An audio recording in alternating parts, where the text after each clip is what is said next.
여름에 스키 타기란 그냥 별로였습니다. 그냥 헐입니다. 우선 아프리카에는 없습니다. 토끼가 그냥 죽기 전에 당장 내려가자. 우와, 우와, 우와.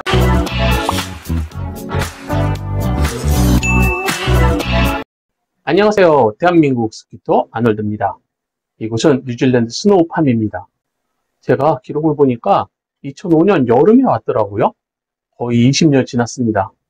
당시에는 30대 초반이고 막 날려다니던 시절이라서 58kg였는데 지금은 90kg라서 몸이 무거워서 여기까지 다시 오는데 너무 많은 시간이 지났습니다.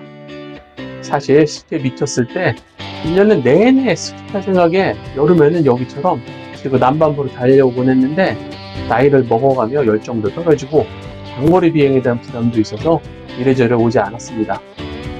제가 지난 6월 달에 제 인생의 큰 성과 중에 하나가 마무리되었는데 그 보상으로 우리 집 여왕님께서 비행기표를 스폰해 주셔서 이렇게 여기 뉴질랜드에 있습니다.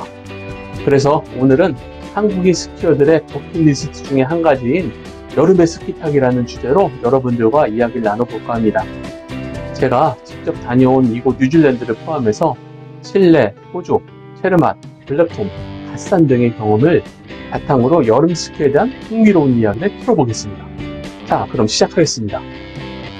일단 여름에 스키를 즐길 수 있는 장소를 소개하겠습니다. 우선 실내 스키장이 있습니다. 있었습니다. 제가 처음 실내 스키장을 경험한 시점은 1996년 여름이었습니다. 일본이 잘 나가던 시절에 도쿄에 실내 스키장이 있었는데 친구들이 가자고 해서 딱 한 번 가봤습니다. 스키복, 장갑, 헬멧, 스키 장비 렌탈하고 리프트까지 패키지로 판매해서 그냥 맨몸으로 가면 되는데 세탁해서 비닐에 포장된 옷이 깔끔했던 기억이 뚜렷하게 남아있습니다. 그런데 그곳에 더 이상 방문하지 않았습니다. 이유는 그냥 별로였습니다. 우선 공기가 탁했습니다. 우리가 서울 지하철 2호선 같은 곳에서 느끼는 시원함이 있지만 뭔가 답답한? 실내 스키장은 열 손실을 줄이기 위해서 외부 공기를 차단하는데 그런 곳에서 운동을 하니 무척 힘들었습니다. 그리고 슬로프 또한 짧고 경사도가 낮아서 그냥 재미가 없었습니다. 용평 핑크 상단부에서 레드 리프트 올라가는 탑승장까지 광장을 이 정도는 50% 정도 축소한 크기? 그 정도였습니다. 스키를 배우는 입문자라면 좋겠지만 당시 슬로프를 날아다니던 저로서는 1시간 만에 나와서 친구들을 기다렸던 기억이 있습니다. 그 이후 잊고 지났는데 2000년대 초반인가 오래전에 우리나라에 실내 스키장 오픈한다는 기사를 봐서 찾아봤었는데 당시 이미 폐업하고 고철로 판매되었다는 기사를 봤습니다. 우리나라에도 부천하고 부산에 실내 스키장을 오픈했던 거 알고 계신가요? 부산은 1년도 영업 못하고 문을 닫아서 못 가봤고 부천은 시즌이 끝나고 아쉬워서 몇 번 다녀왔었는데 일본과 같이 수리 타산이 맞지 않아서 그런지 지금은 운영하지 않는 것으로 알고 있습니다. 그래서 지금은 롤러로 돌아가는 실내 스키 연습장을 제외하면 국내에서 실내 스키장은 갈 수 없습니다. 아직도 찾아보면 베이징, 두바이 등의 실내 스키장이 검색되는데 글쎄요, 저는 안 갑니다. 두 번째는 진짜 스키장으로 갓산, 블랙폼, 체르맛, 마운틴 정도가 있는데 갓산은 일본에 있고 블랙폼, 마운틴은 북미에, 체르맛은 유럽에 있습니다. 당연히 여름에는 눈이 내리지 않습니다. 이곳 스키장들은 상단부에 겨울철 눈이 거의 한 20m 이상 내리기 때문에 그때 내린 눈이 녹지 않고 있어서 그 눈을 계속 긁어가면서 타시는 거라 보면 됩니다. 우리가 폐장일에 용평 넘버1 가서 타시면서 야, 이거 충분히 탈 수 있는데? 라는 생각을 하시게 되는데 그 정도 든 상태가 계속 유지되는 스키장이라고 보시면 적절합니다. 당연히 시설 타워도는 기대할 수 없고 그냥 아쉬운 마음에 스키로 내려가는 곳인데 선수들처럼 1년 내내 훈련이 필요한 사람들에게 적합한 곳이라서 우리 같은 관광 스키어가 방문하면 약간 실망하게 됩니다. 그래서 남은 선택은 진짜 겨울인 지구 반대편 남반부로 가는 것이 최선입니다. 그럼 남반부에는 스키장이 많을까요? 진짜 파우더를 즐길 수 있을까요? 네, 당연히 겨울이니 즐길 수 있습니다. 여러분, 세계 지도를 펴보시기 바랍니다. 적도를 중심으로 북반부와 아래쪽 남반부를 비교해보면 육지 크기가 현저하게 차이 납니다. 남반부는 북반부에 비해서 해양이 훨씬 넓습니다. 즉 육지가 작은 편입니다. 그리고 스키장이 위치할 만한 남위 40도 이상의 지역을 찾아보시면 그냥 헐입니다. 실제로 구글 맵에서 남반부 스키장을 찾아보시면 정말 몇 곳 없습니다. 우선 아프리카에는 없습니다. 남아메리카에는 칠레와 아르헨티나의 스키장이 몇 곳 있습니다. 아르헨티나 스키장은 제가 못 가봐서 말씀드릴 수 없고, 칠레는 산티아고 근처 스키장을 몇 곳 가봤으니 그곳을 설명드리겠습니다. 칠레 스키장은 산티아고 시내에서도 가깝고 스키장 규모도 매우 큰 편이고 설질도 좋고 시설도 좋고 물가도 저렴한 편이라서 기억을 떠올려보면 다시 가고 싶은 곳 중에 한 곳입니다. 그런데 결정적인 단점이 있습니다. 고도가 높습니다. 3000m는 기본이고 어떤 리프트는 4000m 근처까지 올라가는 경우도 종종 있습니다. 지금도 잊을 수 없는 기억이 있습니다. 당시 30대 초반이라서 겁이 없이 탑까지 올라갔는데 몸이 이상하더라고요. 리프트를 내리는데 머리가 막 깨질 것 같고 콧물이 계속 흘려서 마스크로 닦으면서 거의 죽어가는 기분으로 간신히 내려왔는데, 내려와서 보니까 마스크에 코피가 그냥 흥건하게 젖어 있어서 깜짝 놀랐습니다. 고산병이다. 죽기 전에 당장 내려가자. 잔뜩 겁을 먹고 허둥지둥 내려온 경험이 있습니다. 물론 하루 쉬고 또 올라갔는데 그냥 탈만했습니다. 또 한 가지 단점은 멀다는 점입니다. 당시에는 미국에서 출발해서 다녀올만 했는데 한국에서 산티아고까지 가는 비행시간을 찍어보니 편도로 33시간 걸리는 걸로 나옵니다. 물론 아르헨티나는 더 걸리겠죠? 결국 선택지는 호주와 뉴질랜드인데 호주부터 말씀드리겠습니다. 페리셔 스키장이라고 유명한 스키장이 있습니다. 저는 캔버라에서 차로 다녀왔었는데 두어 시간 걸렸던 걸로 기억합니다. 특이한 것은 스키장 베이스까지 차로 들어가는 게 아니고 산 아래 기차역에 주차하면 그곳에서 셔틀 트레인을 타고 스키장 베이스까지 올려줍니다. 거기서 내리면 그림 같은 겨울 풍광이 쫙 엄청난 감동을 경험할 수 있습니다.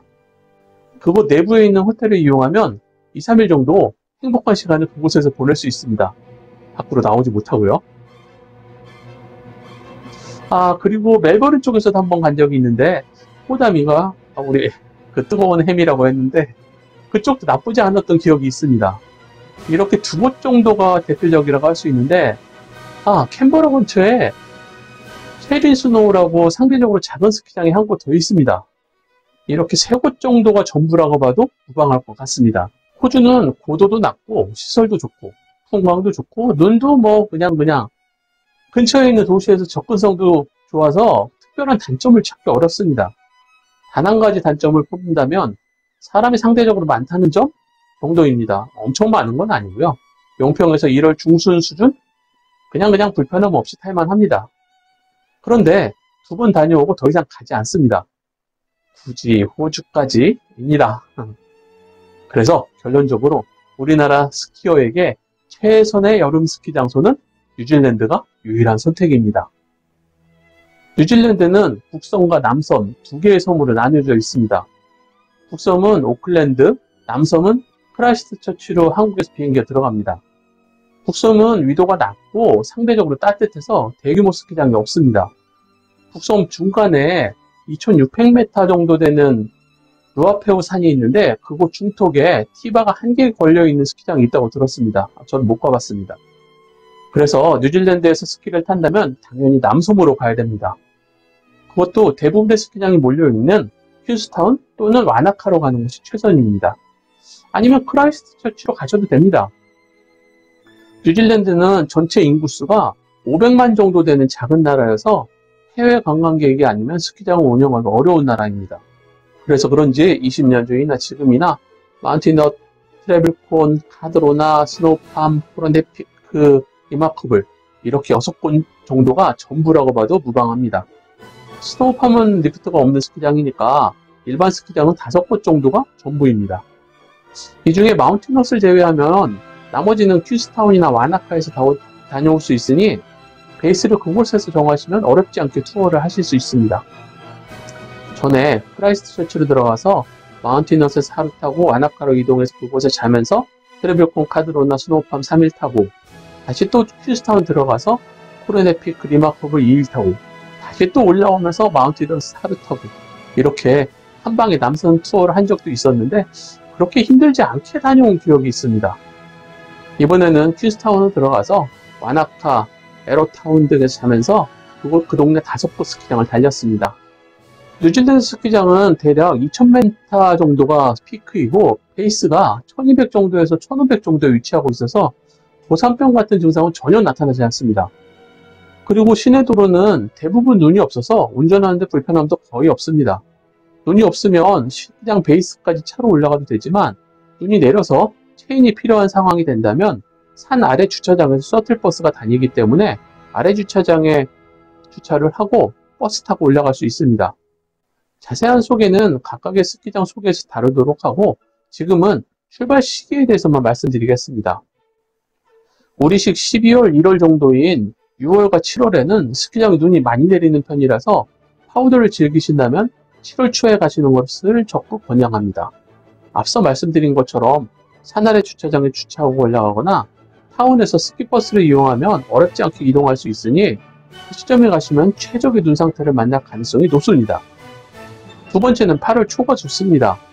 우리나라 최고 더위를 피할 수 있어서 좋고 퀸스타운 베이스도 그렇고 스키장도 날씨가 대부분 쾌청한 편이라서 스키 타기 정말 좋습니다. 가끔은 눈이 부족해서 풀이 보이기도 하지만 제설기를 돌려서 덮어주기 때문에 경설사면을 이용하신다면 전혀 불편함이 없습니다. 여름에 스키를 타려면 준비가 중요합니다. 장비는 물론이고 날씨와 환경에 맞춘 복장이 필요합니다. 한국에서 출발할 때 스키복을 입고 갈 수 없으니까 비행시 복장도 중요합니다. 반팔 반바지로 출발을 해도 들고 가는 배낭에 긴팔 긴바지 바람막이 1개 정도는 반드시 준비해야 도착하는 날 감기에 걸리지 않습니다. 현지 복장은 우리나라보다 춥지 않으니 약간 가벼운 스키복이 좋습니다. 이너를 여러 번 준비해서 상황에 맞게 껴입는 것이 좋은 방법입니다. 햇빛이 좋은 날은 자외선이 심한 편이니 전면 마스크나 자외선 차단제가 필수입니다. 그리고 고글은 반드시 주간, 야간 2개 이상 가져가시고 장갑도 2개 이상 가져가시는 것이 좋습니다. 스키장에서는 사먹는 게 마땅치 않으니까 간식을 준비해서 올라가시면 좋습니다. 저는 슈퍼에서 사과, 오렌지 같은 과일을 가지고 가는 편입니다. 이동에는 렌터카를 이용하는 것이 가장 편하지만 퀸스타운 시내에서 스키버스도 잘 되어 있는 편입니다. 그리고 전원 콘서트가 삼각형으로 우리랑 다릅니다. 반드시 확인하셔야 됩니다. 전세계 사용 가능한 멀티 어댑터는 너무 커서 뉴질랜드 콘센트에 꼭 불편합니다. 호텔 카운터에서 어댑터를 빌려서 사용하든지 현지 편의점에서 USB 멀티 충전기를 구입하시면 좋습니다. 더 이야기한다면 음식이 안 맞을 수 있으니 라면 같은 거 가져가시면 정말 맛나게 먹을 수 있습니다. 나머지는 일반 스키 투어 여행과 비슷하니 여기서 줄이도록 하겠습니다. 뉴질랜드는 스키 이외에도 다양한 액티비티를 즐길 수 있습니다. 번지점프, 패러글라이딩, 트레킹, 제트보트, 서핑까지 다양한 경험에 도전하실 수 있습니다. 현지 관광 안내소에 물어보시면 간단하게 예약하고 도전해 보실 수 있습니다. 물론 헬리스키도 가능합니다. 저는 서핑 빼고 나머지는 다 해봤는데 가장 감동적인 액티비티를 추천드린다면 트레킹입니다. 걸어서 또는 자전거로 이동하면서 뉴질랜드의 자연을 감상할 수 있는데 이건 말로 설명할 수 없습니다. 정말 초현실적인 자연 속에서 엄청난 풍광을 맨눈으로 바라본다면 우와 우와 우와 계속 놀라게 됩니다. 물론 트레킹은 무료입니다. 네, 마무리하겠습니다. 오늘은 여름의 스키 타기에 대해서 이야기해봤습니다. 더 자세한 정보는 각각의 스키장 소개에서 다룰 예정이니 많은 시청 바랍니다. 그럼 여러분들의 안전하고 즐거운 스키 라이프를 응원합니다. 다음 영상에서 또 만나요. 안녕! 영상이 도움이 되셨다면 좋아요, 구독을 눌러주세요. 시청자 여러분들의 구독과 좋아요, 응원하는 댓글은 정말 힘이 됩니다. 그런데요, 마음에 상처 주는 악플은 정중하게 사양해요. 은성이가 잉잉잉잉 하고 울어요.